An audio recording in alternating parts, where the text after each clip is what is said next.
The rain pounded against Jack Miller's worn canvas jacket as he sprinted toward Harborview Medical's sliding doors. Mia's fragile frame pressed tight against his chest. Lightning split the sky, illuminating the neon emergency sign just as a sudden crack of thunder rattled the glass.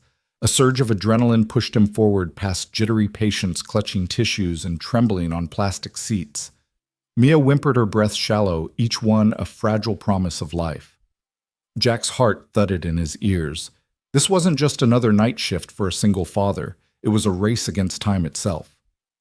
As he skidded into the lobby, water dripping off his hair, his eyes locked on the admissions desk. He pressed forward, voice hoarse but determined. "Please, my daughter. She needs help now." In that heartbeat, Jack made a choice that would reverberate far beyond these walls. If this story moved you, drop a comment below, sharing a time you witnessed unexpected kindness. Don't forget to subscribe and hit the bell so you won't miss the rest of this unforgettable journey. Jack sank onto the cold vinyl seat nearest the vending machines, his legs trembling from exertion. Mia's small body, bundled in a thin hoodie, rested against him like driftwood against a cliff. The ER waiting room felt more like a holding pen, for the suffering fluorescent lights overhead buzzed. Tubes of antiseptic odor lingered in every breath, and the murmurs of pain and frustration built into a constant low-grade roar. Jack brushed damp strands of hair from Mia's forehead. Her cheeks flushed a dangerous crimson. He glanced toward the digital board Miller. Jack, room 4. Relief flickered in his chest, but there was no time to savor it. Mia's eyelids fluttered, and she coughed a harsh rasp that made Jack's stomach tighten. He had known her asthma could spike overnight when the air turned muggy, but he hadn't expected the daycare's old building to trigger such a fierce attack. By the time he'd finished demolition cleanup at the construction site and driven through the downpour, every clinic in the city had closed. Just as Jack reached for his phone to text their landlord about a new inhaler refill, the doors whooshed open. A bone-chilling gust swept through the lobby, scattering discarded magazines. All heads turned. A woman staggered in her coat, soaked through hair plastered to her face. In her arms, she clutched a blood-stained scarf. One shaky step, then another, until her knees buckled, and she crashed onto the linoleum with a thud that silenced the room. Gasps rippled out, but no one rushed to help. A security guard advanced only to freeze when the woman coughed again. Crimson droplets spattering the pristine floor. Someone muttered drunk under their breath. Another shook their head and wrinkled their nose. Jack's jaw hardened. He glanced at Mia, whose eyelashes fluttered in her sleep. Even in her weakened state, she stirred at the commotion, peering up at the stranger with wide, worried eyes. "Daddy," Mia whispered, her voice barely more than a breath. Jack's heart clenched. He swallowed past the lump in his throat and rose to his feet, determination igniting like a flare in his chest. Approaching the desk, he caught the nurse's eye. She was on the phone, her expression impatient. "Sir," she said when she noticed him, "room 4 is ready." Jack opened his mouth, then hesitated. The woman on the floor needed that slot more than Mia did, and more than he did. He squared his shoulders. "Give her my spot," he said, voice firm enough to cut through the nurse's stubborn frown. Her pen hovered over the screen. "Sir, your daughter?" "I want her treated." Jack interrupted gently, but not ahead of someone who's bleeding out. The nurse stared at him, eyes narrowing. Then, with a resigned nod, she tapped a few keys. "Gurney," for the woman, she called out. 2 orderlies hurried forward, lifted the stranger, and wheeled her through the double doors marked "Authorized Personnel Only." Jack settled back into the chair, his arms aching from cradling Mia. She stirred, small fingers curling around his shirt. "I'm proud of you, Daddy," she murmured, voice husky with exhaustion. He pressed a kiss to her temple.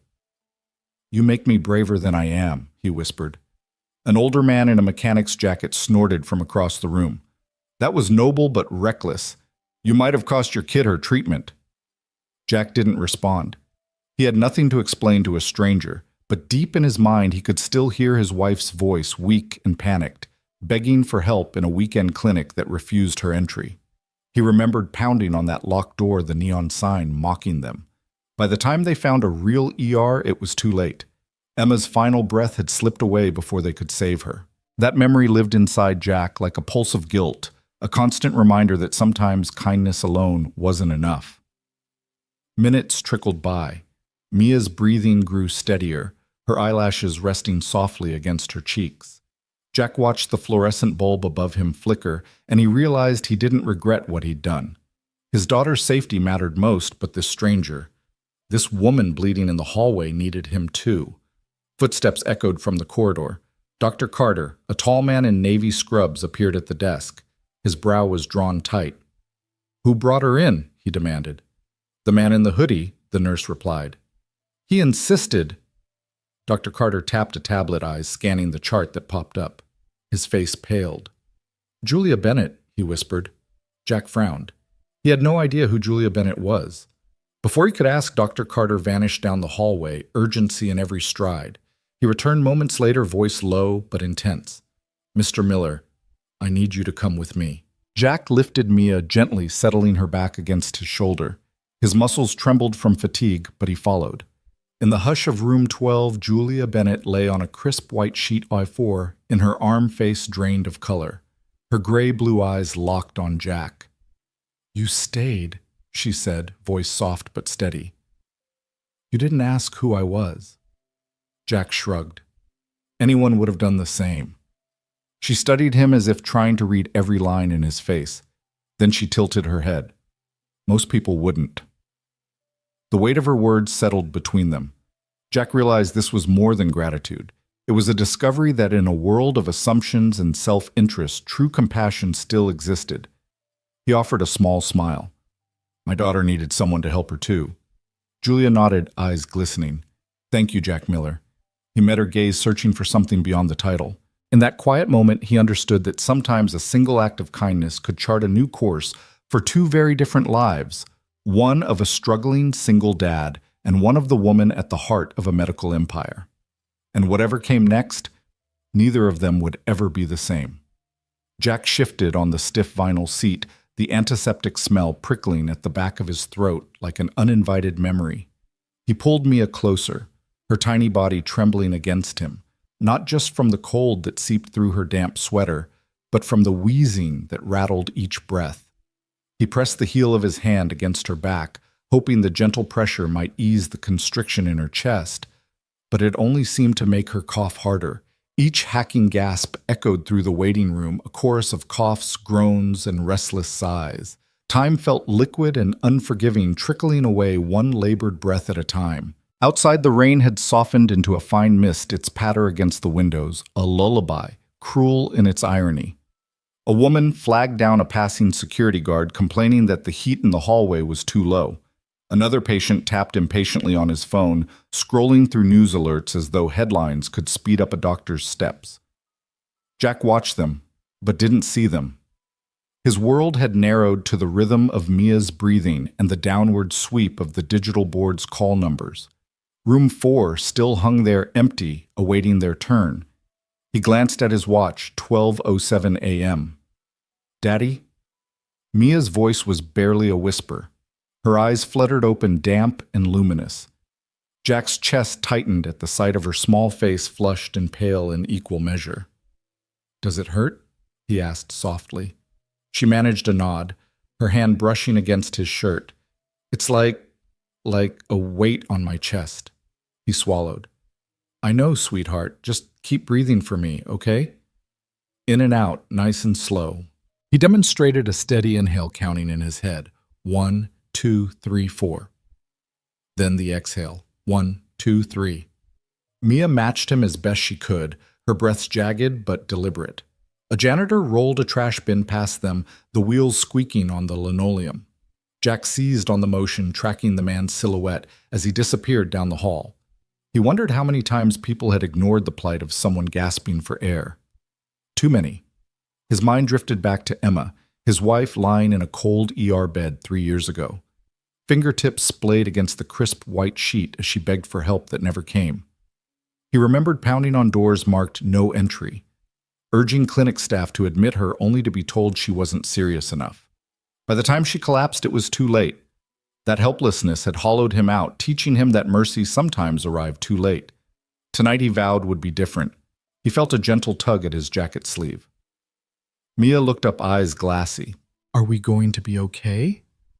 Jack inhaled, forcing a smile he didn't feel. "We will be. The nurse said we'll get in soon." He glanced at the board again. Room 4. Then just as quickly, the number blinked to room 5. He exhaled hard, the tension in his shoulders easing only slightly. See? It's moving. A shiver ran through Mia. Jack slipped off his jacket, draping it over her small shoulders. It was drenched, and the fabric clung cold and heavy against her skin, but he hoped the extra layer would help. He patted her back again slower this time, as though trying to rock her in mid-air. The other patients glanced their way, curiosity in their eyes, but no one offered a blanket or a kind word. From the corner of his eye, Jack noticed the security guard who'd hesitated over Olivia Bennett's collapse, talking quietly into his radio. The guard's posture was stiff, professional. The nurse beside him scribbled notes on a clipboard.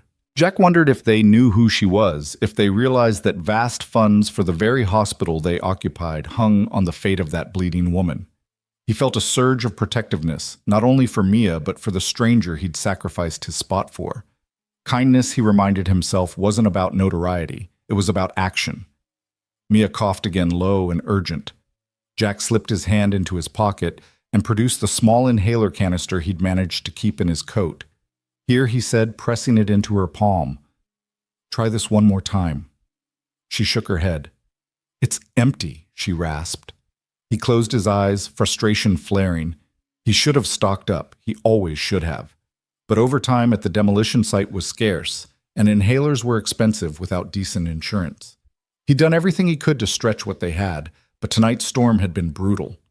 He swallowed the apology that threatened to rise in his voice and simply held her tighter. The nurse called another room number. Jack straightened, hope blossoming. He rose, but Mia leaned into him, too weak to stand. He knelt down and cradled her in his arms. Okay, baby, let's go. He lifted her to her feet. The weight of her in his arms was both anchor and motivation. As he guided her toward the nurse's desk, a man in a crisp hospital coat intercepted them. Jack recognized the badge, Dr. Carter. Panic skittered through him. Was there a problem? He swallowed. Dr. Carter's face was grim.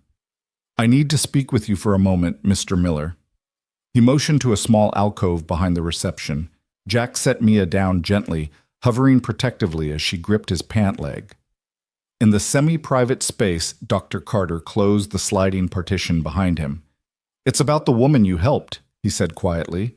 Her name is Olivia Bennett. She's integral to this institution. He hesitated. You may have saved more than a life tonight. Jack frowned, confusion mixing with dread. I'm sorry. Dr. Carter glanced back at the desk, then lowered his voice. Ms. Bennett is the primary benefactor of the Greenstone Foundation. They've underwritten this entire ER renovation millions of dollars. She prefers anonymity. She didn't want anyone to know who she was. Jack's stomach clenched. He stared at the linoleum, the antiseptic scent suddenly suffocating. I had no idea. The doctor placed a hand on Jack's shoulder. I know, but thank you, truly. He gave a curt nod and slipped away, disappearing toward the back corridors. Jack exhaled tension flooding out in a rush. He stared at Mia, her eyes wide with curiosity and renewed strength. Everything okay? He asked. She nodded, blinking as though waking from a dream. Daddy, she's someone important. He managed a small laugh, brushing a damp curl from her forehead. Yeah, pretty important. He pressed his lips to her temple. But right now, all that matters is you. Mia smiled, faint but genuine. I like that. They returned to their seat. Jack retrieved his phone battery, teetering at 10%. He thumbed his father's number, hesitating, then tapped out a quick message. She's here. We'll be okay. He hit send before he could second guess. His dad would worry, he always did, but he needed to focus on the moment. Mia's steady breathing, the soft hum of the pharmacy sign across the hall, the subtle warmth spreading through his chest that came from doing the right thing. The clock on the wall clicked to 12:42 a.m. Soon their name would flash again. Jack tucked his phone away and wrapped his arms around Mia, drawing her into his side. Almost there, he whispered. She leaned her head against his shoulder, eyes closing as exhaustion overcame her. He closed his own eyes, savoring the rare peace that came in the eye of a storm. Outside, the rain diminished to drizzles. Inside, the waiting room settled into a hushed expectancy. Jack promised himself that no matter what happened next, he would hold tight to this moment, the quiet before the next breath, the fragile calm between two lives forever altered by a single act of compassion. Rainwater pooled beneath the lobby mat as the automatic doors groaned open. Jack Miller's shoulders tensed when he saw her, a woman staggering through the sheets of rain, her coat sodden, clinging to a frame too slender to bear its weight. Her boots scuffed the floor, leaving temporary trails of water. Jack's gaze flicked from her trembling figure to Mia pressed against his side and back again. A flash of lightning from outside turned her silhouette into a blur of motion and shadow. Then she coughed a deep rattling sound that stilled the room for a heartbeat. She brought one hand to her mouth, eyes unfocused and glassy. Dark liquid glimmered on her fingertips. Jack's pulse quickened. The waiting room's ambient noise, the hum of fluorescent lights, the distant wail of a siren faded as every head turned toward the scene. Some muttered under their breath, "Drunk junkie." A man leaned toward his wife and whispered loud enough for Jack to hear, "Bet she's off her meds." The security guard furrowed his brow, stepping forward, then hesitated. The stranger's legs buckled. She swayed once, twice, and then collapsed in a heap on the linoleum. Her coat pooled around her, water and blood mingling on the floor. Jack's heart lurched. He glanced down at Mia, whose small face was drawn with concern. Her big brown eyes searched his as if asking what was happening. In that moment, Jack felt every second stretch into an eternity like the wait before the tide breaks. He didn't dare move yet. His body hummed with the instinct to rush to her side. Mia's voice trembled. "Daddy, she's hurt." It was barely above a whisper, but it cut through Jack's roaring thoughts. He pressed a finger to her lips. "Stay here," he murmured, heart pounding. He wondered if the nurse at the desk had noticed, but the woman was typing on her tablet, eyes glued to the screen. Another patient tapped his foot, impatiently checking his watch. No one offered a blanket. No one reached out a hand. The world felt brittle and cold, soaked by rain, stiff with fear. Jack rose his chair, scraping against the linoleum tile. He took 3 quick steps toward the fallen woman. With each movement, he felt the memory of Emma, his late wife, flash behind his eyes. Emma's final night had been a blur of frantic pacing and closed doors. She had reached out begging for help, only to be told the clinic was full. Jack had felt the same helplessness, now the weight of knowing he could do something, but that every second counted. He swallowed hard, chest tight, and knelt beside the stranger. Her coat slid open as he leaned forward. He saw her face, pale, tight-lipped eyelashes, damp with rain and pain.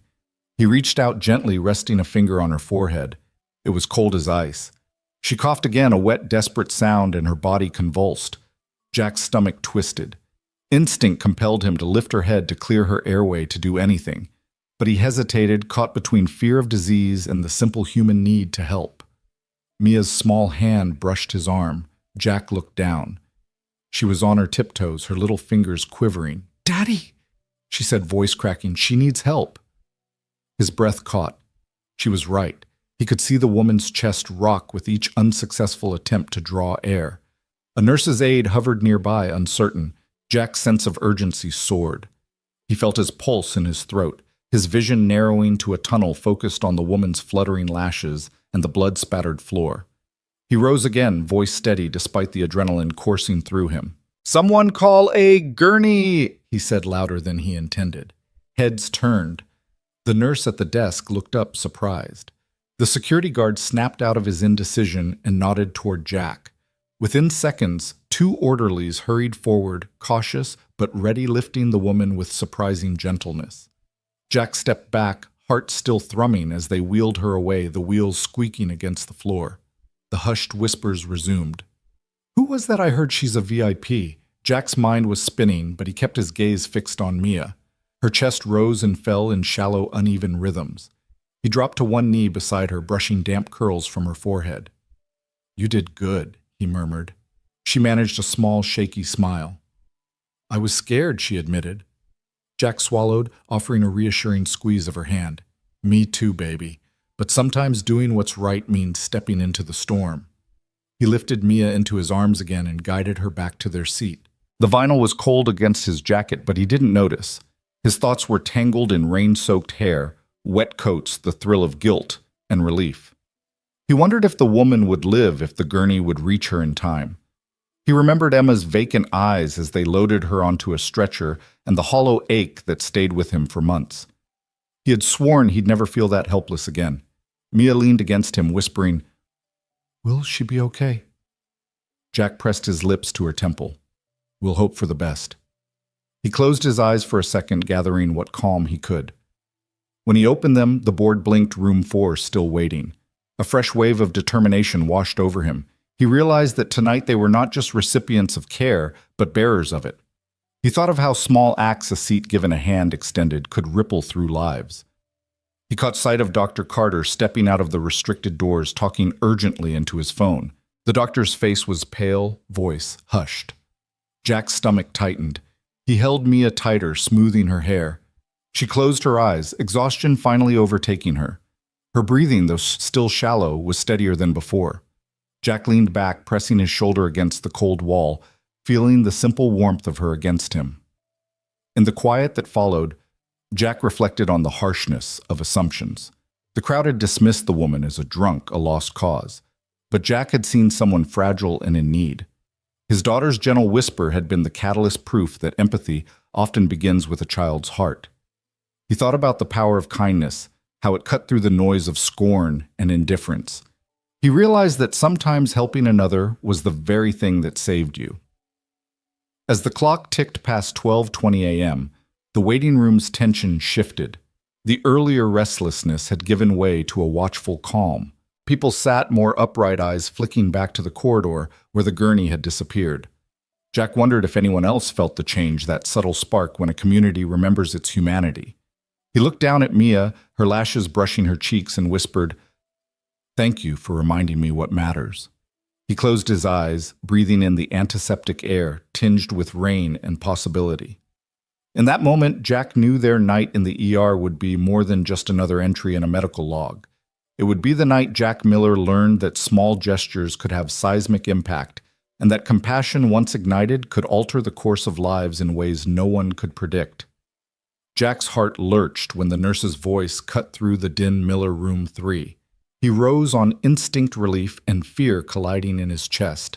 Relief because Mia had waited so long, fear because every second counted when her tiny lungs felt like they were caving in. He shifted her weight in his arms, marveling at the fragility of her frame, at how a single wheeze could dismantle his world. But then Mia stirred against him, her eyes fluttering open. She gazed up at him, breath coming in shallow pants. "Daddy," she whispered, her voice small, fragile. "Please, help her." He froze. His pulse hammered in his ears. He'd practiced this moment for months, racing Mia through the rain, navigating locked clinic doors, pleading for someone to see her. All that preparation had led to this salvation at last. But salvation for Mia wasn't salvation for everyone. Jack glanced toward the hallway where Olivia Bennett's gurney disappeared, the guard's footsteps echoing on linoleum. He remembered the look on her face, the glazed panic, the tremor in her hand as she coughed blood onto the floor. He knelt, a sudden weight pressing on his ribs. "Sweetheart," he said softly, "you're going to be okay." He pressed a kiss to her forehead, feeling the warmth of her fever under his lips. "But she needs help too." The nurse's voice sounded again, crisp and official. "Miller, please proceed." Jack stood, a swirl of emotions roiling inside him. He straightened to his full height, inhaled deep. Around them, the waiting room had fallen into a hush. The mechanic's voice, a heavy-set man in grease-stained overalls, had snorted at Jack's earlier gesture, but now even he watched with wary curiosity. Others leaned forward, some with smartphones poised as if capturing every split second. Jack looked at the nurse. He saw the impatience in her eyes, the spreadsheet of tasks ticking down in her mind. He saw the medicine she carried in her gloved hands, treatments earmarked for Mia. But he also saw the life halting in Olivia's still body, the unfinished story she carried. He took a step forward, then another, until he stood within arm's reach of the desk. His voice, when it came, was firm but kind. "Give her my spot." Silence cracked like ice. The nurse's pen hovered over the touchscreen. A patient shifted behind Jack, clearing their throat. The mechanic muttered, "That's noble." Crazy, but noble. The nurse blinked, her expression flickering between protocol and compassion. Sir, your daughter Jack raised a hand, palm open. She's stable for now. They've given her meds oxygen. She'll be okay for a few more minutes. But that woman, she almost died on the floor. He paused, steadying himself with a breath. She needs help more than we do. The nurse's brow softened. She tapped the screen fingers steady now. Transferring slot to patient Bennett, she said, voice low. Gurney's waiting. Jack let his breath out in a rush. He watched as the guards reappeared, wheeling Olivia's gurney back into view. The woman's face was pale, almost ghostly under the harsh lights, but as they lifted her, her eyelids fluttered. Jack's chest tightened with relief. He swallowed past the lump in his throat. Mia whispered against his jacket. That was brave. He swallowed again, pressing her closer. You're the brave one. He lifted her gently, settling her back against his chest. Her small arms wrapped around his neck, squeezing. A ripple moved through the waiting room. Some faces nodded in respect. Others exchanged incredulous looks as though testing whether this was real or some elaborate stunt. A young mother clutched her toddler tight, her eyes wide. An elderly man adjusted his glasses, leaning forward. The nurse who had called Jack's name glanced up, offering a brief, genuine smile, a rare concession in this world of clipped syllables and rushed charts. Jack felt a flush warm his cheeks, a mix of shame and pride. He had given his spot away. He had risked Mia's comfort and safety. Yet for the first time since Emma had slipped from his arms, he felt aligned with his own heart. It wasn't recklessness. It was mercy without expectation. He found a seat and sat down carefully, each movement measured so as not to jostle Mia. She leaned against him, eyelids drooping again, but soothed by the rhythm of his heartbeat. Jack closed his eyes, remembering the past like a wound that still ached. He saw Emma pale under the flickering clinic closed sign, her hand slipping from his grasp. The echoes of that night had lived inside him, as persistent as the cough that had brought him here. This time he had acted. This time, kindness would bloom instead of wither. Mia stirred and Jack opened his eyes. She peered up at him, eyelashes resting on rosy cheeks. "You made a big choice," she said, voice muffled. He brushed a kiss against her hair. "Sometimes you have to choose what's right, not just what helps you." A hush had settled over the room. The digital board still read Miller Room 3, even though the slot had transferred. Jack didn't care. He focused on Mia's steady breathing, on how her small chest rose and fell. Beyond the double doors, he heard the soft rush of wheels and the distant murmur of medical staff. He allowed himself to hope. Across the room, he caught the mechanic's eyes. The man nodded once curtly, as if acknowledging a silent truth. Jack managed a small smile back. It wasn't applause, but it felt like something equally profound recognition. He shifted, pressing his lips to Mia's forehead. "Sweet dreams, buddy," he whispered. He closed his eyes again, letting the antiseptic air carry the memory of his sacrifice. In that quiet cocoon, Jack realized that life often demanded a price. Sometimes that price was a seat in an ER queue. Sometimes it was endurance or sacrifice or even heartbreak. But when you paid it willingly without fanfare, you discovered something remarkable. Humanity's true currency was compassion. And in that moment, still wrapped in Mia's warmth, surrounded by the waiting room's softened hum, Jack Miller felt richer than he had in years. Jack settled back into the vinyl seat, Mia's small body finally surrendering to sleep against his chest. The rhythmic thrum of her breathing was a soft promise of life, renewed every inhale and exhale, a precious heartbeat. Yet beneath that fragile serenity stirred a familiar ache, guilt. It pulsed through Jack's veins like electricity, bright and searing. He closed his eyes and let the antiseptic tang of the waiting room fade, drawing him back to another night, another ER one now etched into his soul forever. He was 10 steps behind Emma that evening, his hand stretched out but never quite reaching hers.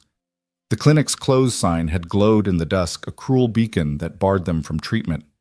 Emma's face, pale and drawn, had twisted in pain as they turned away. Jack remembered the ragged sound of her coughing blood flecked on her lips like shards of glass. He had pleaded with the receptionist, voice raw, promising any payment, any proof of insurance, even offering his wallet in outstretched desperation. But the staff shook their heads, leaning back into the safety of protocol.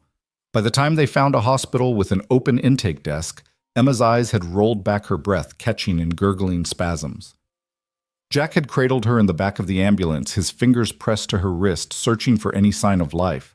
The world had dissolved into motions, paramedics shouting, the sirens slicing through the night, his own shouts of "Stay with me, please," until so very abruptly it all stopped. He saw her then slumped on a bench in the ER lobby, her hand sliding away from his, her body growing ice beneath the harsh glare of fluorescent lights.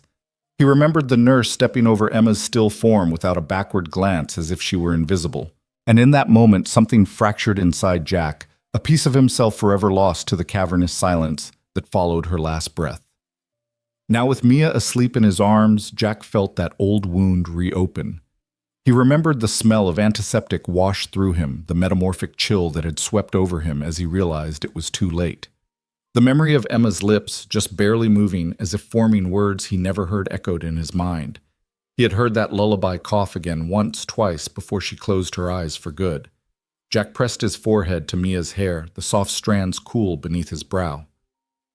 "I'm sorry, baby," he whispered so softly that only he could hear. "I'm sorry you had to see me scared like that." She stirred but didn't wake, drifting deeper into slumber. Her breathing was stable thanks to the nurse's quick treatment, yet Jack's thoughts spun around the promise he'd made to himself in the aftermath of Emma's death. Never again would he allow helplessness to claim him. Never again would he watch someone he loved slip away because of a closed door. He thought of Olivia Bennett, the stranger now hurtling towards surgery, and the way no one else had moved to help her. Jack's own body had been a barricade between Mia and the waiting room's indifference, but his heart had led him forward. He had stood in defiance of assumption and apathy, and in that moment of sacrifice of giving Mia's spot to a bleeding woman, he'd wrested power back from that old guilt. This time compassion had been stronger than fear. The ER's fluorescent hum was a lullaby of a different kind, steady, unrelenting. Jack listened to it, letting the buzz of light fall over him like a shroud. He wondered how many people had walked through those doors, suffering in silence, only to be dismissed. The queue almost always moved too slowly, the staff too busy, the protocols too rigid. He saw now that a single act of kindness could puncture that rigid shell, could force the world to slow, even if just for a moment. He opened his eyes, glancing at the clock above the reception desk, 1:15 a.m. Their number hadn't flashed yet, but the gurney's wheels had long since disappeared into the inner corridors. Jack imagined Olivia's pale face on the hospital bed, surrounded by a flurry of doctors and nurses, life being wrested back from the brink by the very system that had almost failed her. A hand landed softly on his arm. He looked down to see the nurse who'd transferred the slot to Olivia. She knelt beside him, voice low. "Your daughter's stable now," she said, glancing at the chart clipped to her clipboard. "They'll get her in soon." Jack nodded, grateful. He offered a tired smile. "Thank you." He sat up straighter, cradling Mia in the crook of his arm. He noticed the nurse's eyes flick to Mia's face, then back to his. There was a gentleness there, an acknowledgement of shared humanity that Jack had almost forgotten existed. The nurse rose and slipped away, leaving Jack to his vigil. He studied Mia's face, the curve of her cheek, the way her lips parted ever so slightly with each breath. She was unconsciously teaching him something, that life in its most fragile moments was also its most resilient. A child's heart, even when tethered to a broken father, could still find room for courage. Jack closed his eyes again, letting himself drift into that memory of Emma's final cry. It was a ghost he had carried for so long, a sorrow that had defined him more than any other chapter of his life. Yet here in the hush of the ER, with the soft weight of Mia against him, he sensed a shift. Guilt was no longer his master, he was. He opened his eyes to the waiting room's muted swirl. A few patients lounged in stillness, a father cradling his infant, an elderly woman adjusting her shawl, a teenager with headphones lost in some distant world. They were strangers to him, yet connected by the shared vulnerability of illness and emergency. Jack realized he was part of something larger, a tapestry of human need and compassion threaded together by moments of connection. He caught sight of the digital board flickering Miller Room 3. Relief washed over him in a hot rush, but he held it back. Before that number would have been his salvation. Tonight it was the next step in a promise fulfilled. He rose slowly, careful of Mia's head lolling in his arms. The vinyl seat made a soft squeak as he stood. "You ready, kiddo?" he murmured, voice husky but steady. Mia's hand reached up, brushing his chin.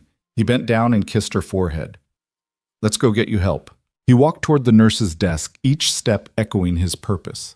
The world still teemed with uncertainty, still demanded faith in the unseen.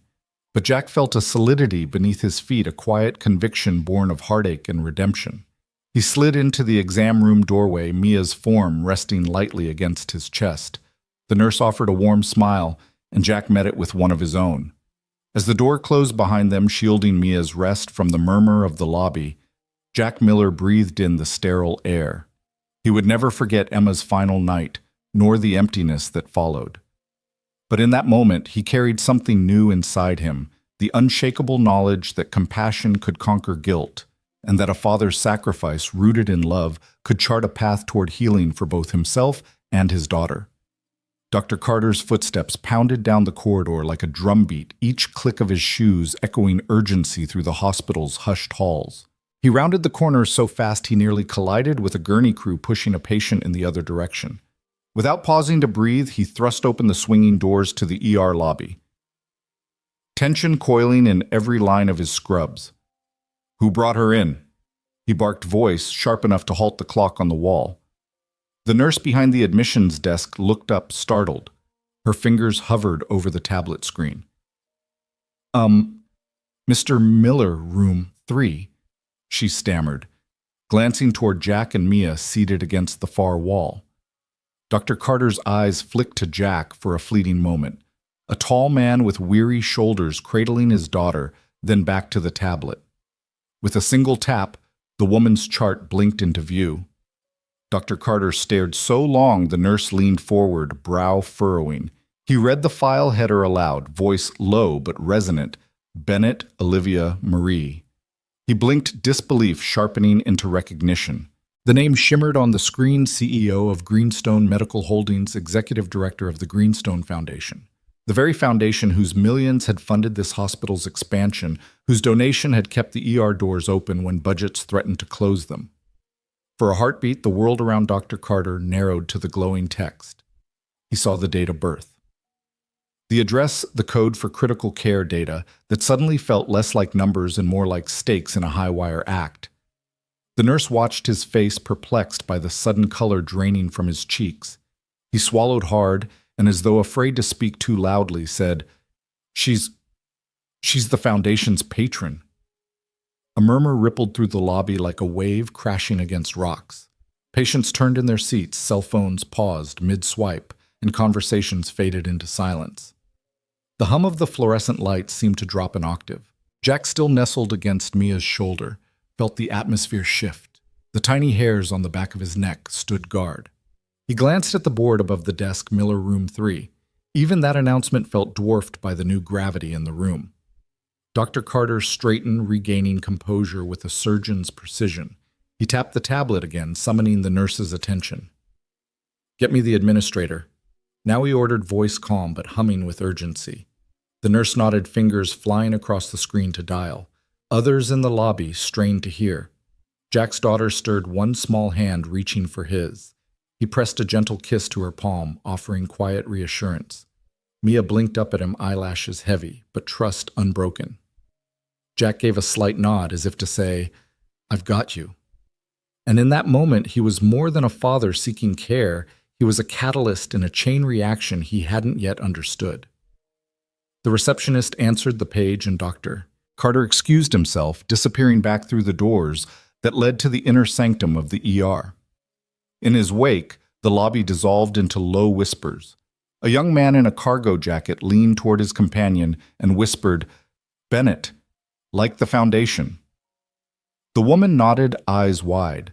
An older couple glanced at each other, mouths tight with curiosity. Jack listened to the shift in tone, something electric and foreign, and glanced at Mia. She was watching him with quiet intensity, as if reading the same question he wore on his brow. "What just happened?" He swallowed, tracing the scar on his own wrist, a remnant of a months-old fall on the job. This wasn't his world. He was a construction worker, a guy who patched holes and broke down walls, not a man accustomed to the reverberations of high-finance philanthropy. Yet here he was, at the fulcrum of a story that transcended his everyday life. A moment later, Dr. Carter reemerged, flanked by a sharply dressed woman Jack didn't recognize and another nurse. The woman's precise heels tapped confidentially against the tile floor. She carried herself with corporate authority, an air of someone used to boardrooms rather than sterile hallways. Dr. Carter cleared his throat, drawing every eye in the room. "Mr. Miller," he called out, voice steady now. Jack shifted, lifting Mia slightly so she could see. Dr. Carter gestured for Jack to follow him. The lobby's hush deepened. Patients rose from their chairs, craning their necks, as if the world beyond the double doors held some clandestine revelation worth watching. Jack stood heart-pounding against his ribs like a trapped bird. He wrapped a protective arm around Mia, ready to move at a moment's notice. Dr. Carter led them through the sliding doors, the sharp click marking another boundary crossed from the public arena of waiting to a place of private urgency. In the narrow hallway beyond, the corporate woman caught Jack's eye. "I'm Claire Donovan, Greenstone Foundation Operations Director," she said, extending a hand. Jack hesitated, then shook it. Her grip was firm, businesslike, but her gaze held an unexpected warmth, an acknowledgement of his deed, whatever his name might mean to their world. Dr. Carter cleared his throat again. "Mr. Miller, thank you for your quick action. You're the reason Ms. Bennett is alive right now." The words cut through Jack's chest like cold steel. He pressed Mia closer, blinking back surprise. Dr. Carter opened a side door, revealing a short corridor lined with charts and medical equipment. "Please, come through here. We've been monitoring her closely." Jack stepped inside, the cool air pressing against his damp clothes. He followed Dr. Carter and Ms. Donovan past rooms labeled triage and trauma, each door leading to lives hanging in the balance. Olivia Bennett's room lay at the end, a heavy door marked critical care. Dr. Carter sighed, then placed a hand on Jack's shoulder. "She'll need surgery," he said quietly. "High-risk ulcer perforation. We're prepping the OR now." Jack swallowed, the weight of guilt and relief tangling in his chest. He nodded, remembering Mia's whimpers earlier, the hush of the waiting room, the surge of protectiveness that had propelled him into action. For the first time that night, he wondered what it felt like to be on the other side, to be a different kind of stranger, one whose pulse dictated millions in funding. Claire Donovan gestured to a pair of chairs outside Olivia's room. Jack settled into one, Mia in his lap, and felt the world narrow to her uneven breaths. Dr. Carter lingered at the doorway, tying his shoelace, an unconscious imitation of routine in the face of chaos. Finally, the door swung open, and Dr. Carter stepped out, scrub cap in hand. "The operation went well," he announced, voice measured with relief. "She's stable in recovery. It was touch and go, but—" He allowed himself a brief smile. "Your timing was impeccable. You literally saved her life." Jack exhaled, tension draining from his shoulders. He stroked Mia's hair, tears prickling at the edges of his vision. The hallway lights gleamed overhead, sterile and unyielding. But Jack's world had shifted. He had stepped into the current of something powerful, a life saved, a fortune spared, a foundation's namesake, rescued from the brink. Claire Donovan approached, placing a gentle hand on Jack's arm. "Mr. Miller." She began, voice softer now. "Ms. Bennett is insistent on meeting with you as soon as she's awake. She wants to thank you personally." Jack frowned. Processing. He stammered, I didn't do it for thanks. I just did what needed to be done." She offered a kind smile. "I know." She paused, her gaze steady. "But sometimes it's important for people to hear that from the heart." Jack nodded slowly. He looked down at Mia, breathing sound, and even now oblivious to the corporate undercurrent swirling just beyond her grasp. He kissed her forehead, then met Claire's eyes. "I'm just glad she's going to be okay," he said, voice rough. "That's enough for me." Claire inclined her head. "I understand." She stepped back, giving him space. Dr. Carter rejoined them, adjustments made to his surgical mask. "You should go rest," he advised. "You and your daughter have been through a lot tonight." Jack swallowed, a weary smile forming. "Thank you, Doctor." He stood, easing Mia from his lap and carrying her toward the corridor that led back to the lobby. Each footstep felt lighter now, buoyed by relief and a curious sense of anticipation. Behind him, the hospital staff prepared charts, adjusted monitors, and whispered about the CEO's miraculous rescue. Jack glanced over his shoulder at the closed doors of critical care, breathing in the antiseptic air as if it were fresh rain. He thought of Emma's final moments, of the hollow guilt that had haunted him since, and realized that tonight's choice had woven him into a new tapestry, one where compassion overrode fear, where a father's sacrifice could change destinies. And as he stepped back into the lobby's soft glow, cradling Mia once more, Jack Miller knew their lives had been forever altered by the ripple of a single act of kindness. Jack stepped into Olivia's room, the door swinging closed behind him with a soft click that muffled the hospital's distant hum. Mia, her eyelids drooping but still alert, sat nestled against his hip, one arm looped around his neck. The room's pale walls were warmed by the glow of a single lamp on the bedside table, its light dancing across the clean sheets and glinting off the polished IV stand. For a moment, Jack felt as though he'd slipped into another world, one where power and wealth faded into irrelevance beside the fragile pulse of human life. Olivia lay propped against a bank of pillows, her hair still damp around her face, tendrils clinging to her cheeks. Beneath the surgical mask pulled down to rest at her chin, her lips curved in a half smile, both gratitude and something more unreadable. His chest swelled at the sight of her vulnerability. All afternoon he'd known her as the formidable CEO of Greenstone Medical Holdings, a woman whose decisions could tip the fate of entire hospitals. But here in the hush of her recovery room, she was simply a patient who'd stumbled through the ER doors pale and bleeding in search of care. She lifted a trembling hand, fingernails chipped little details that had nothing to do with stock reports or foundation budgets. Her voice emerged soft, almost a whisper. "You stayed." Jack shifted Mia so she could press her head against his shoulder. "I did what any father would," he replied, voice low. His own words sounded hollow, habitual. Everything in him wanted to add, "I'm not special," but the knot of tension in Olivia's eyes stopped him. Instead, he drew in a slow breath and waited. A spark of something surprise, respect flickered in Olivia's gaze. She studied him closely as though measuring each line on his face, each callus on his hand. "Most wouldn't," she said quietly. Her words settled around him like a benediction. Jack looked down at Mia, whose eyelids drooped once more, and out through the window to the parking lot below. Rain had tapered to a hush, turning the asphalt slick and dark. The city's neon lights reflected in puddles like fractured jewels. He felt both unseen and hyper-visible, a man whose single act of kindness had stirred the currents of wealth and power just beyond those drapes. He swallowed. "I couldn't stand by," he said. "You needed help." Olivia closed her eyes as though gathering the strength to speak again. When she opened them, her gray-blue irises shone with an intensity that belied her weakened state. "It wasn't just help," she murmured. "It was recognition." She reached up, resting her fingertips against the mask, then peeled it away. Jack caught the trace of blood at her lips' corner and felt his heart tighten. He found himself wishing he could draw the pain out of her body, trade places, somehow restore her energy. "You recognized me," she said, tone almost wistful. "You saw me not as a donor or a name, but as a human being who needed someone to care." Jack shifted, uncomfortably aware that his jeans and damp jacket felt ridiculous in this soft-lit sanctuary. He cleared his throat. "I don't think of you as anyone other than someone in pain." He paused, touching the back of his neck.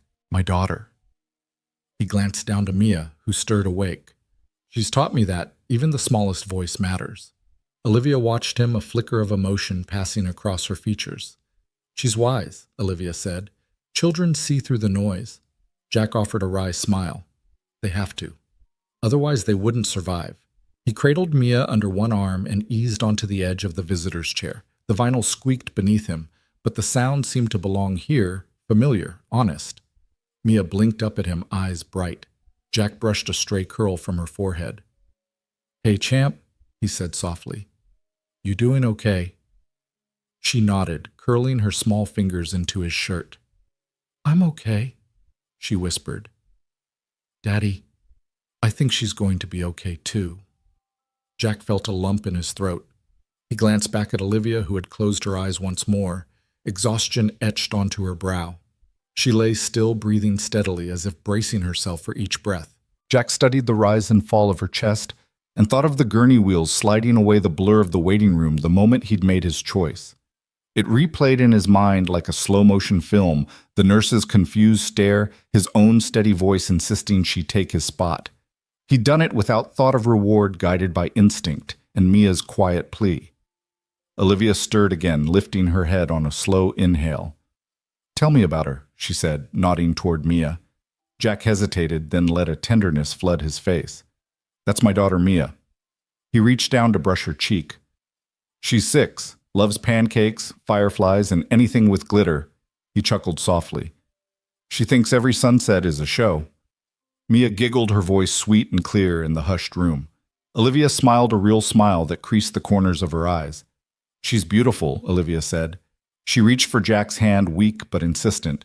He wrapped his fingers around hers, noting the lightness of her grip. Thank you for saving her first, then staying for me. Jack blinked back a sheen of moisture.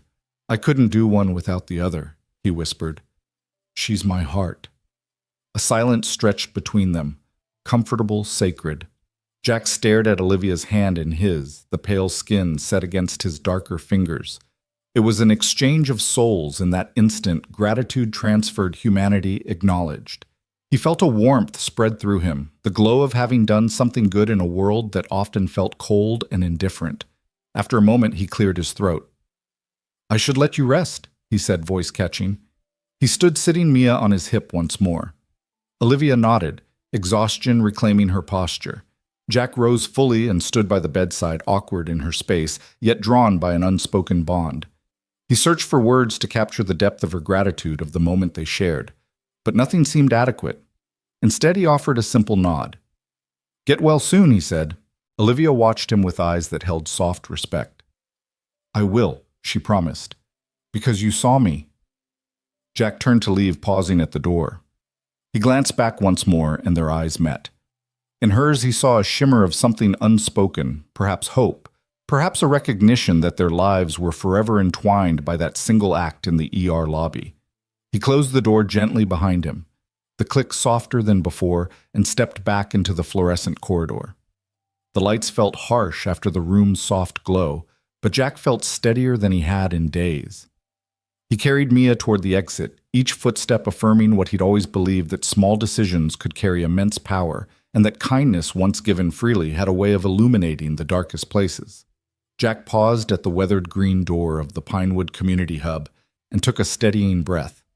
Rain had finally ceased, leaving the air thick with the scent of damp earth and fresh paint. Inside, the high-ceilinged room buzzed with conversation.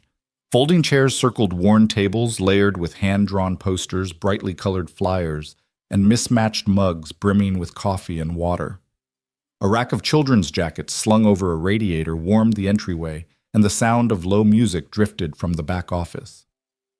Jack shifted the strap of Mia's backpack on his shoulder. She was perched on his hip legs, swinging eyes wide as she took in the scene.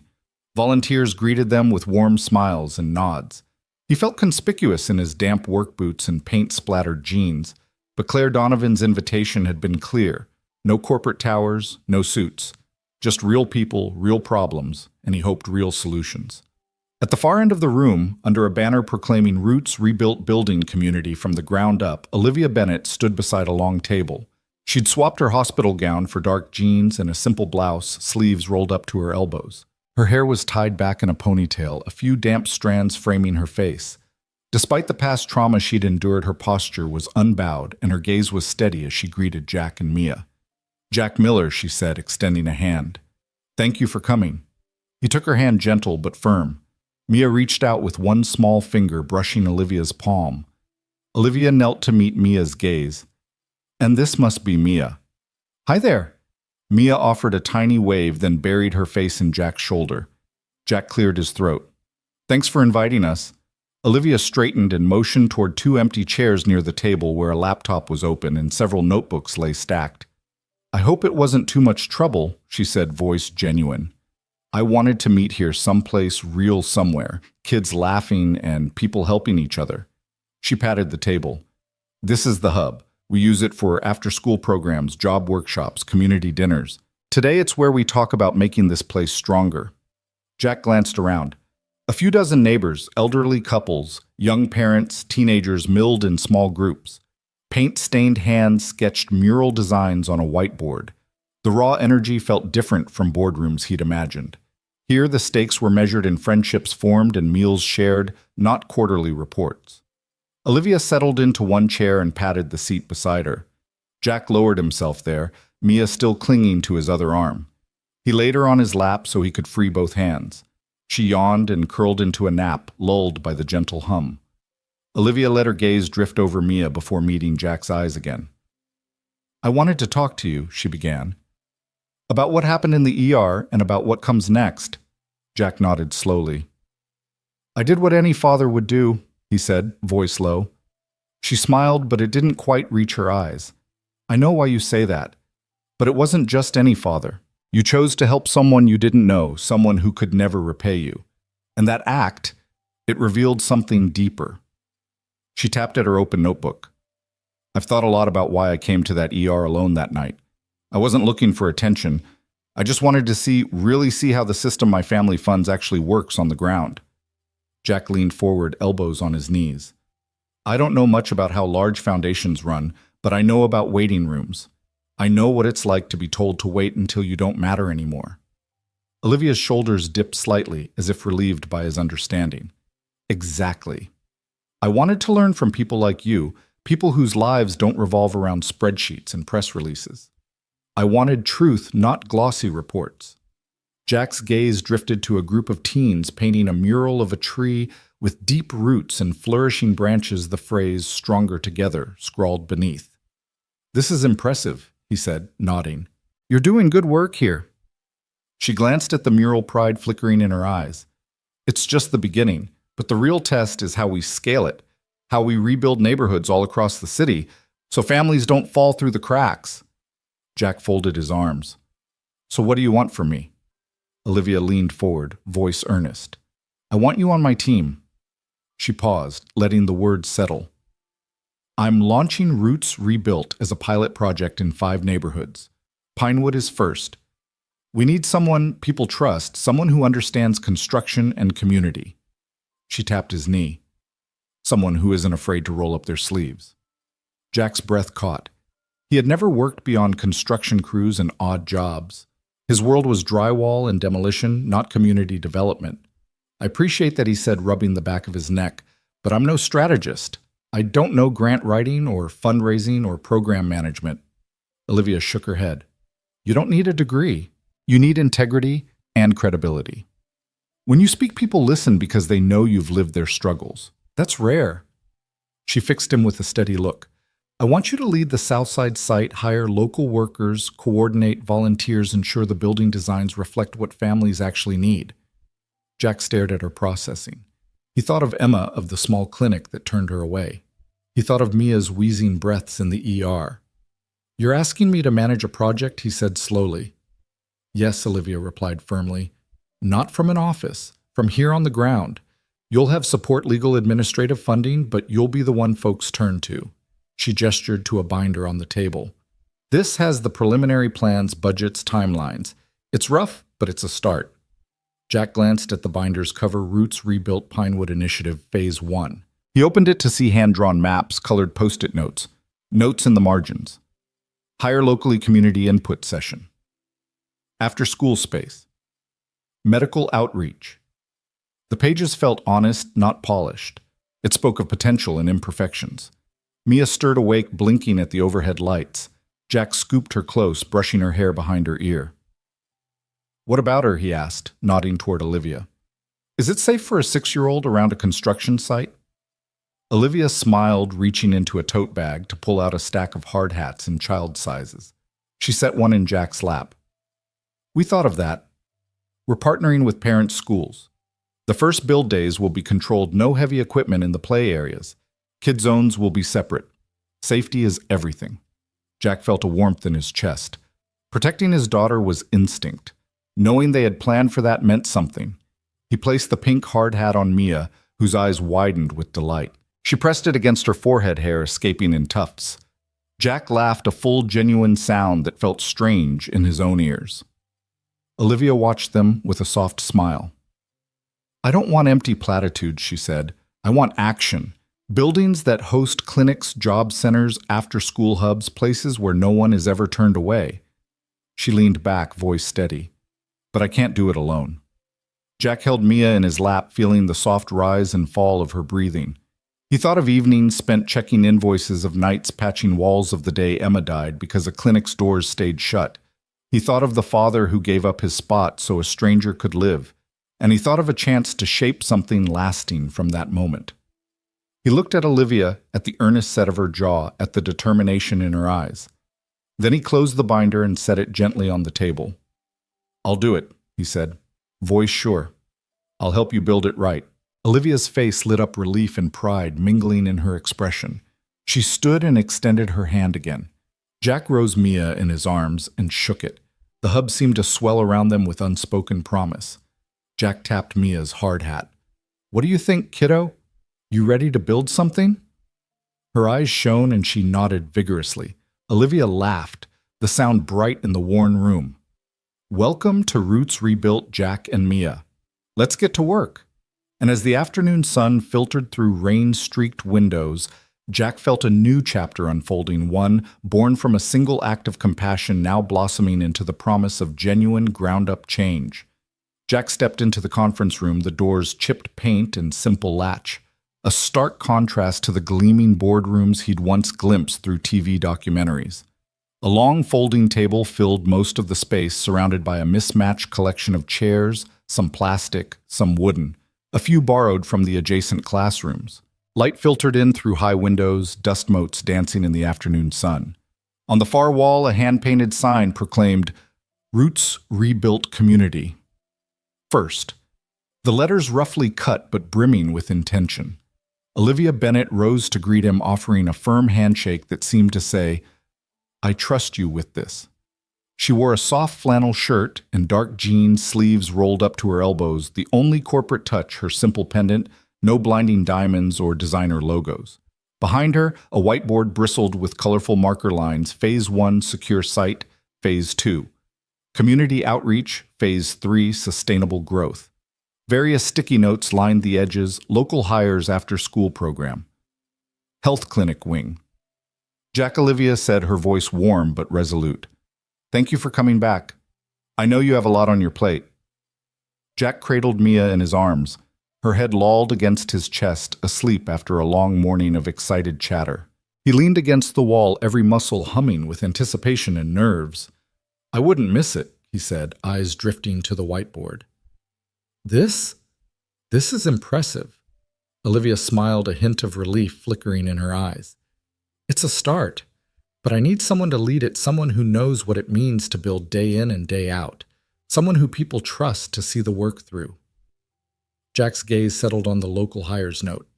He swallowed. "I appreciate that, but I don't know if I'm the guy for this.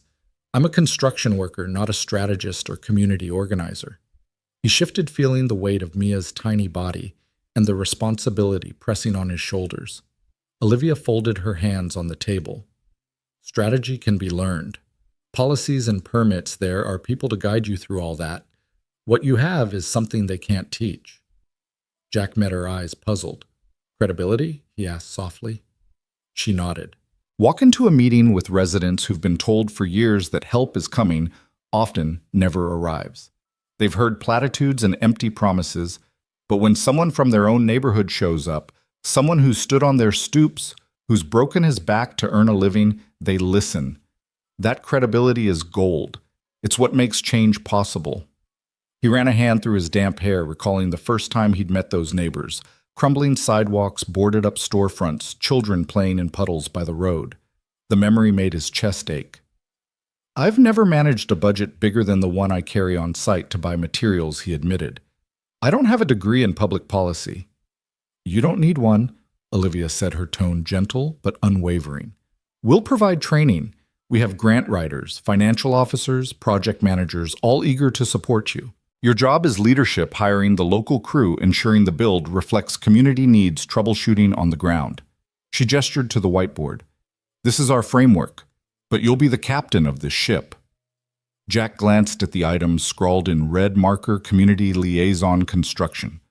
Oversight, volunteer coordination. He imagined waking up each day trading his demolition boots for a slightly more polished pair, not because he wanted to look corporate, but because he knew first impressions mattered. He thought of Mia's bright eyes and her questions about why they were helping other people. He wanted to be the kind of father whose actions matched his words.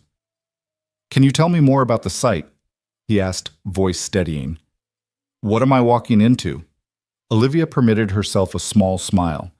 You'll be working in South Shore first, an area with boarded homes, few job opportunities, and limited access to health care. We've secured a parcel of land near the old logistics warehouse. The plan is to demolish a few unsafe buildings, build a small clinic wing, an after-school center, and a job skills workshop. It'll be modular to start with room for expansion. She flipped the whiteboard to reveal a map drawn in black marker blocks of homes, a main road, a park. That green rectangle is the hub. We'll break ground in 6 weeks once permits clear. But between now and then, I want you to host listening sessions 2 evenings a week to gather input. I want neighbors to feel ownership. Jack leaned closer, tracing the map's lines. The school playground where Mia once played. The corner store with broken windows. The vacant lot where kids race their bikes. It's a lot, he said quietly. What if I mess up? Olivia's expression softened. Mistakes will happen. That's part of the process. But you'll own up to them. You'll fix them. You'll show people that their concerns matter. That's how trust grows. He nodded slowly, feeling the truth of her words settle in his bones. What about the funding? He asked. How do we ensure the money goes where it's intended? She reached for a binder on the far end of the table and slid it toward him. Transparent accounting, she said. We publish monthly reports online and at the hub. Every dollar tracked. Any resident can request a ledger. We want 0 surprises. Jack flipped open the binder, skimming columns of numbers and notes. He saw line items for materials, staff, outreach events. It was meticulous but approachable, far from the opaque budgets he'd imagined might hide in corporate offices. And volunteers, he asked, turning another page. Olivia tapped the margin. We have partnerships with local nonprofits. They'll coordinate volunteer training. You'll help schedule teams, local high schoolers, tradespeople, neighbors with any skill. Everyone can contribute. He closed the binder with a soft thud. The room felt charged, full of possibility. He thought of Emma, of the doors slammed shut in her face, of the helplessness that had followed him like a shadow. He realized this was more than bricks and mortar. It was an opportunity to build a barrier against that helplessness for his daughter and for families just like his own. Jack took a breath and looked at Olivia, her eyes bright with conviction. He thought of the way she'd insisted on meeting him here among the people rather than behind boardroom glass. He thought of the countless small gestures that had led him to this moment, offering his ER spot, cradling Mia, facing down his own guilt. He straightened, feeling the weight of potential settle into something more potent responsibility. I'm in, he said, voice low but firm. Mia stirred, blinking sleepily at him. He scooped her gently into his arms. I'll lead the site, he continued, meeting Olivia's gaze. I'll handle the hiring, the sessions, the builds. I'll own the mistakes and fix them.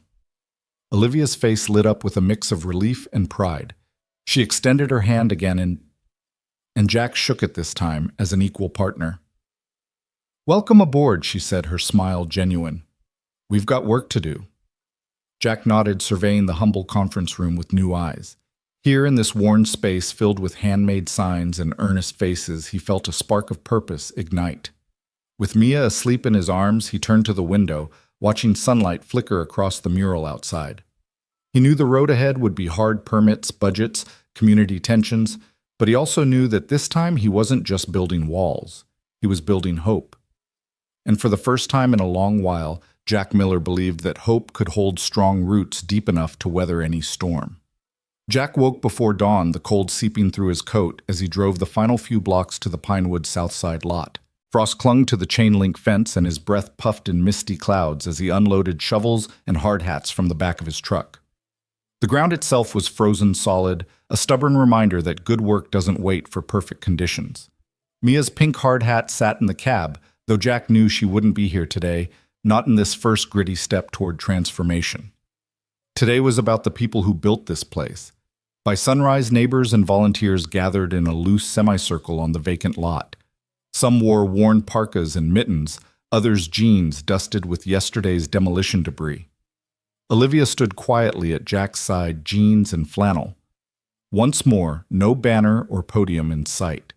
She gave him a small nod, hands tucked into her coat pockets, an anchor of calm amid the flurry of anticipation. Jack surveyed the crowd, Mrs. Delgado, the retired nurse who'd taught first aid classes, Luis and Marisol, teenagers from the high school with freshly pressed volunteer forms, Mr. Jenkins, the corner store owner whose shop had provided coffee and donuts to keep volunteers warm, and dozens more whose faces held a mixture of skepticism and hope. This lot had been empty too long. Broken glass, rusted fencing, and stray tires littered the edge. Today they would break that cycle. He cleared his throat, hands gripping the shovel's shaft. Coffee cups clinked in half-frozen fingers, and the low hum of conversation quieted. Jack remembered the first time he'd seen this land, overgrown weeds and puddles so deep they swallowed sneakers. Back then he'd been a stranger, a construction worker parachuting into a community wary of big promises. Now he belonged here. "Thanks for coming out this morning." Jack began, voice firm despite the cold. He brushed frosted hair from his forehead. "I know it's early, I know it's freezing." A few chuckles rippled through the crowd. But nobody ever built something important from their couch. He tapped the shovel blade against the frozen ground. "This lot has been empty for years, and we're here to change that. Today, with your help, we break ground on a clinic wing, a learning center, and a job skills workshop. But more than that, we break ground on trust." On his left, Olivia squeezed his shoulder, reinforcing his words with her presence. Jack met her eyes and felt the weight of her support give him courage. Over the past weeks, they'd worked together permitting headaches, scheduled juggling budget updates, and they'd done it honestly, transparently. Here they'd earned credibility by showing up, by listening, by including every voice. He straightened, inhaling the frost-tinged air. "When I stepped into your community, I was just a guy with a hard hat and a shovel. Now, I'm still that guy. Only I know your names, your stories, your dreams for your families." He let silence settle, letting the truth of his words sink in. "This project isn't mine. It's ours. Every board we install, every brick we lay will carry your fingerprints." Murmurs of agreement drifted through the group. Mrs. Delgado wiped condensation from her glasses and gave Jack a nod. Luis' arms crossed against the cold, stepped forward and held out his hand. Jack shook it, feeling the teen's quiet pride in being part of something bigger than themselves. That handshake meant more than any contract. Without another word, Jack hefted the shovel and jammed its blade into the earth. The frozen ground groaned under the sudden impact, and a shard of soil cracked free. The crowd leaned in as Jack lifted the clump of dirt and tossed it aside. Olivia joined him, picking up another shovel. Together they swung in unison, spalling frost-caked soil into the clear air. A cheer rose, muffled by mittens but loud in the ache of muscles long unused to exertion. Volunteers rushed forward with shovels of their own. Ms.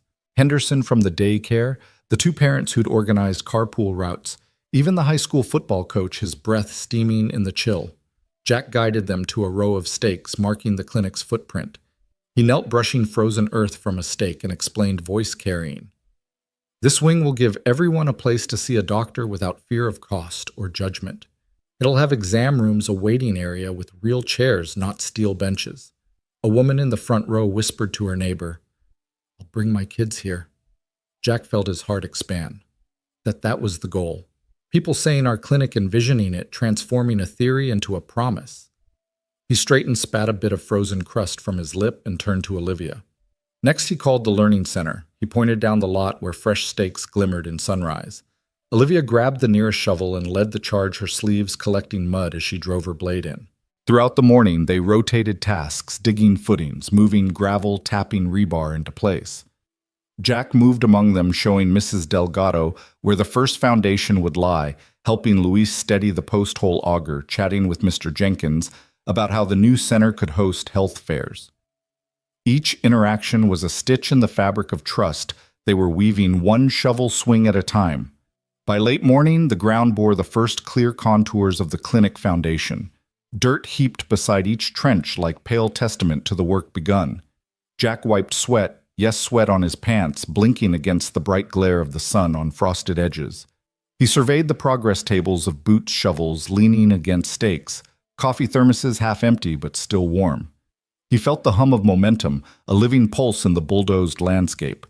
Olivia approached, flapping her gloves free of frost. She pulled a flask of hot tea from her pocket and handed it to Jack. He took a long sip, chest warming from the inside out. "You did good," she said, voice soft but proud. Jack tilted the flask and offered her a sip. She accepted, lifting her face to the sun. This is just the beginning, she said. He nodded. I know. He set the flask aside and looked around. The group was taking a break, stretching cramped muscles, trading stories. Jack caught a snippet of a conversation. I never thought I'd help build something like this, one neighbor said. Yeah, another replied. But look at us now. Jack's throat tightened. That was the reward, the genuine surprise of making real change.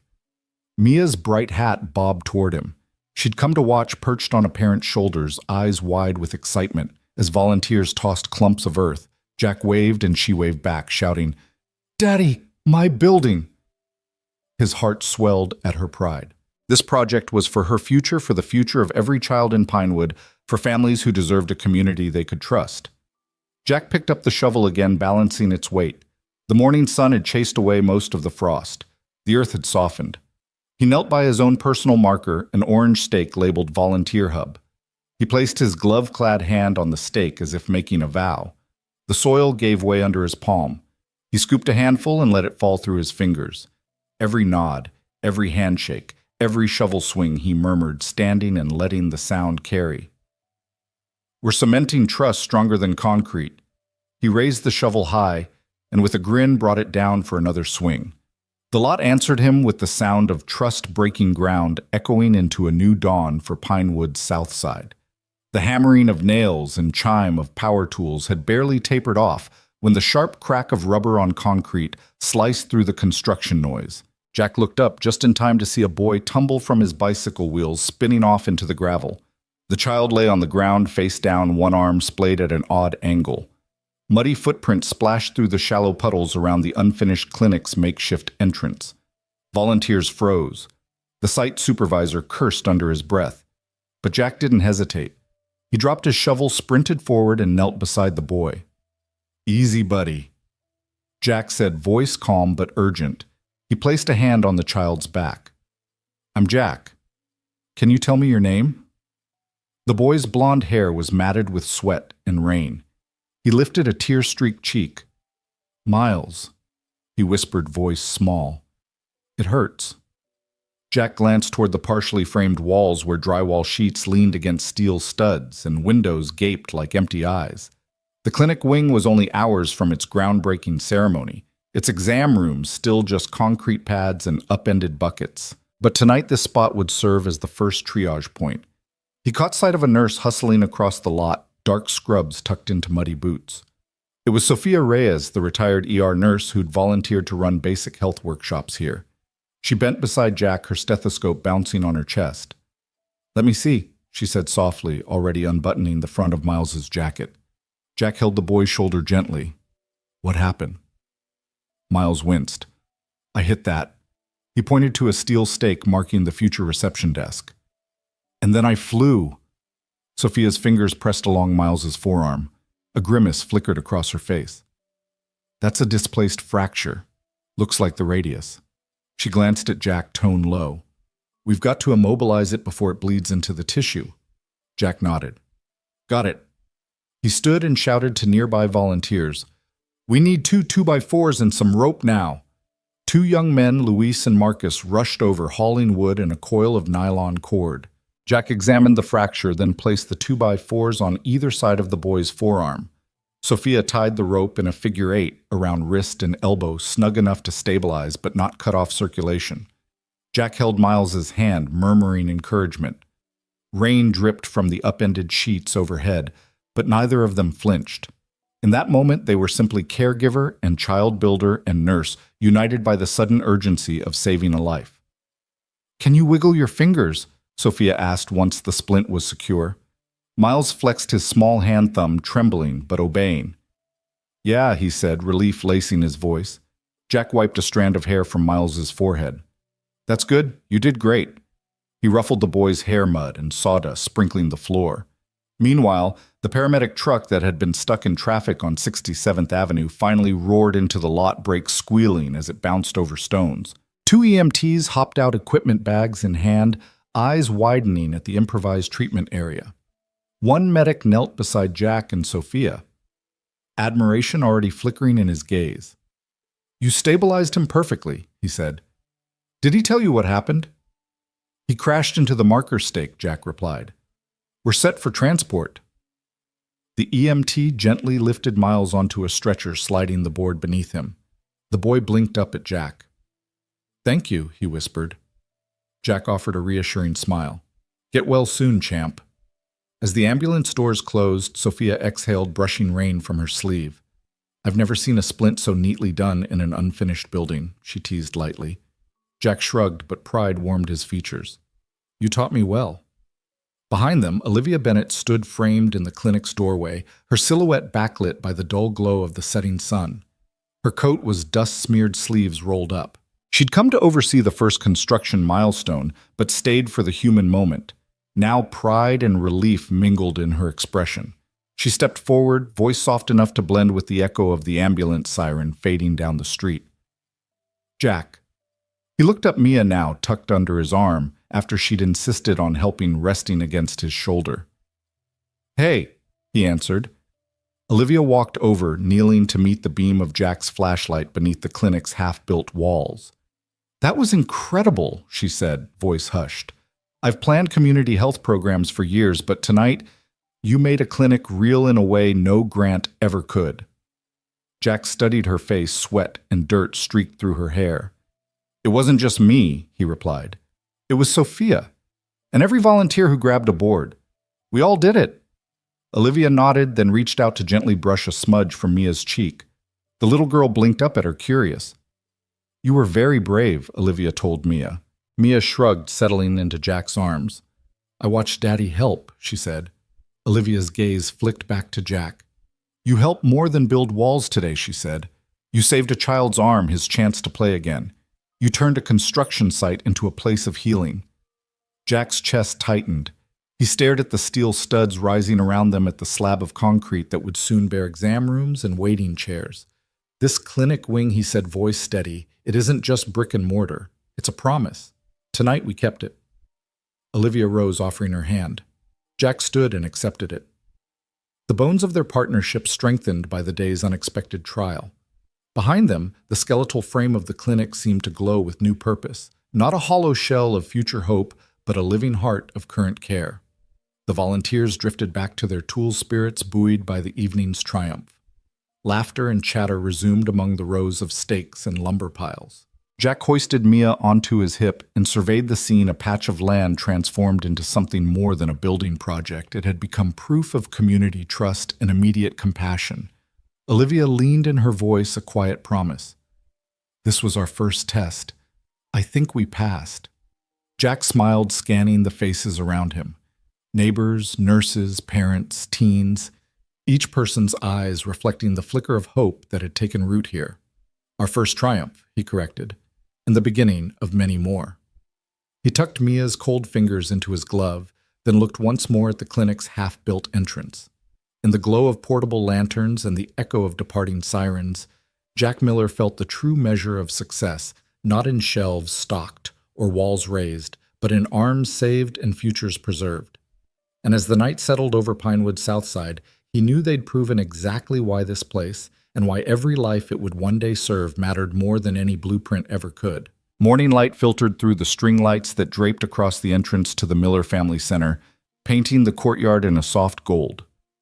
Jack Miller stood beside Olivia Bennett on the threshold of the building they had helped bring to life, a project born from a single act of kindness in an ER waiting room.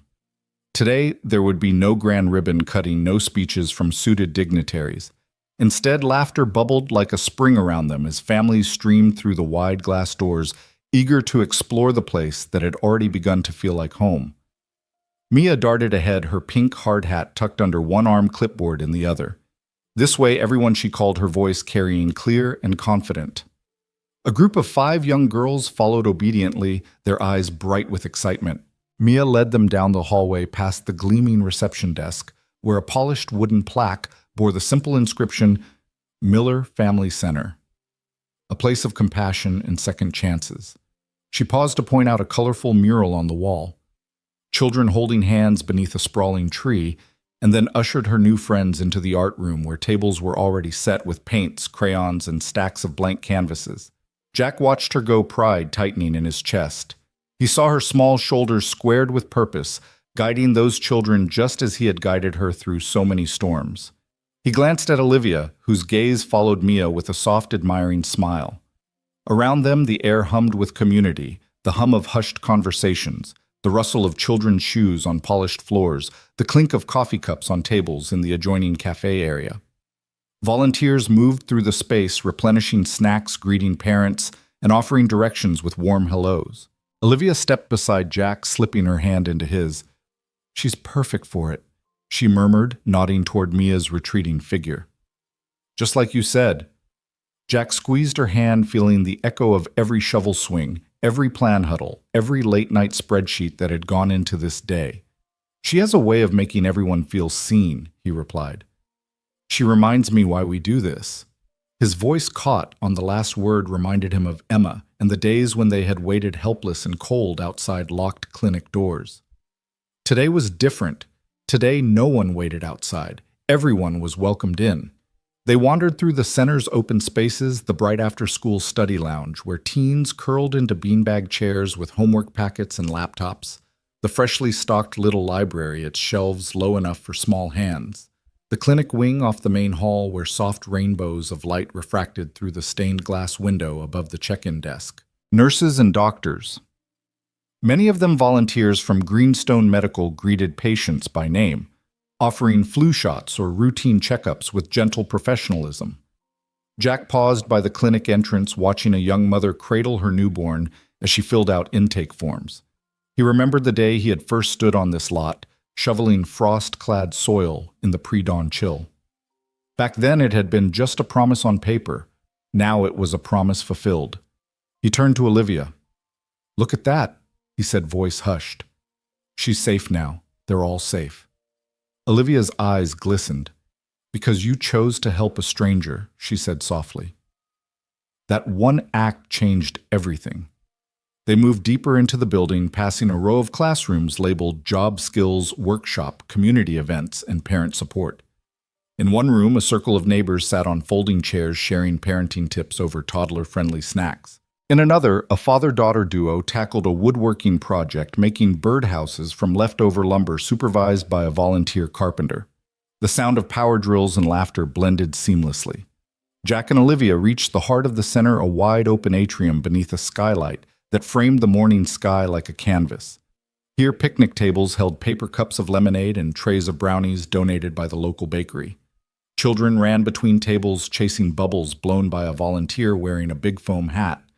Music drifted from a small stage where a community choir rehearsed "Lean on Me," their voices lifting in harmony. An elderly woman approached Jack, her walker clinking against the tile. He knelt, steadying himself on one knee. "Mr. Miller," she said, voice trembling with emotion. "I used to live in the apartments that stood here. I didn't think I'd ever see this place." She looked toward the clinic doorway. "Today I brought my granddaughter here so she can see that help is real." She tapped his shoulder. "Thank you." Jack offered a gentle smile. "Thank you for being here." He rose, brushing dust from his jeans, though he was sure no one would mind a little construction grit. This center was built on honesty and grit. Olivia joined them, handing the woman a cup of lemonade. "We couldn't have done it without you," Olivia said. "This center belongs to the community." As the choir began their first song, a hush fell over the atrium. Voices rose in clear, hopeful refrains. Sometimes in our lives, we all have pain. We all have sorrow. Jack felt a swell in his chest, the music weaving through every proud memory and future dream. He glanced at Olivia, her eyes closed, head tilted slightly as she absorbed the moment. Mia burst through the atrium doors, clutching a handful of painted stones. "Daddy, look!" she exclaimed, holding them up like precious gems. Each stone bore a happy face or an encouraging word. Hope, courage, kindness. She ran to Jack, pressing one into his palm. "This is for you," she whispered. He knelt and kissed her on the top of her head. "Thank you, sweetheart." He turned the stone over in his hand, simple, smooth, imbued with her intention, a token of a little girl's big hope. Olivia moved beside him, watching their exchange. "You see," she said, "every small kindness sparks something bigger." Jack's gaze drifted back to the choir, the families, the volunteers, all woven together by a shared act of building something new from the broken pieces of the past. He thought of Emma's memory of how love could be misplaced in corridors of pain, and how now love had its own place to live and breathe. He stood drawing in the warm, laughter-filled air. Around him voices rose in song, a chorus of second chances. He placed a hand on Olivia's waist, and she rested her head on his shoulder. No words were needed. They both understood that the journey from a frozen ER bench to this lively center had been guided by compassion. The song reached its final refrain, and applause echoed off the walls like gentle raindrops. Jack looked across the atrium at the plaque above the entrance, the name shining in the morning sun. Miller Family Center. A testament not to him alone, but to the power of a single act of kindness to ignite a wave of humanity. He took Olivia's hand and turned toward the crowd, ready to join in the applause, ready to celebrate not just a building, but a living, breathing promise. And as the choir members stepped down, offering warm smiles to the community they served, Jack Miller felt a quiet truth settle in his heart, that sometimes the smallest choices, giving up a spot, extending a hand, could build a foundation for hope that would stand far longer than concrete ever could.